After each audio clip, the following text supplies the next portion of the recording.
if people are really honest with themselves, their reason for disliking a boss or colleagues is generally in some way attributable to the fact that they're probably not that busy.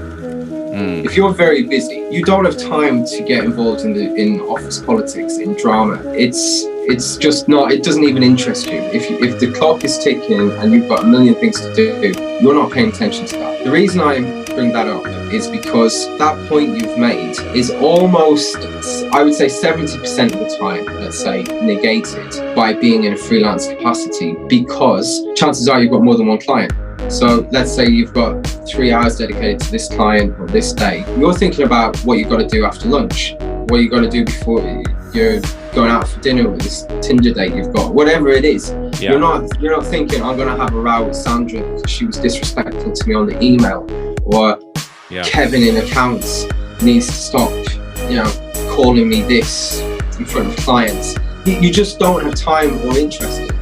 And it comes down to a case of abundance. If you've got an abundance of workplaces, money streams, and an abundance of work in general, versus someone who's in one company thinking about one thing or one set of colleagues, you're just not going to be as bothered about any of the negative stuff that goes on. If you're a freelancer and it's just up to you to get that job done, who are you going to argue with? Who are you going to bicker with? Yourself.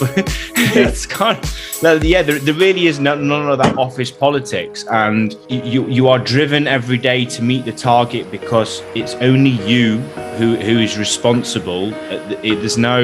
if I can jump in on that as well. I mean, there's a huge advantage.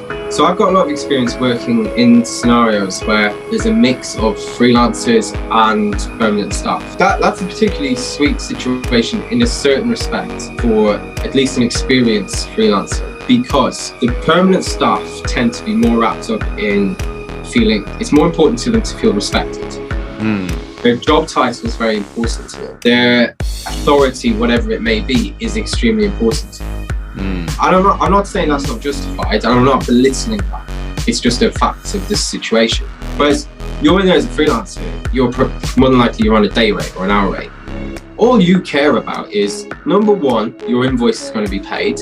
Yeah. Number two, that they extend whatever contract you've got. You don't care if you're less than the guy beside you in terms of respect. If it doesn't interfere with those first 2 points, your invoice is going to get paid and you're going to get an extension.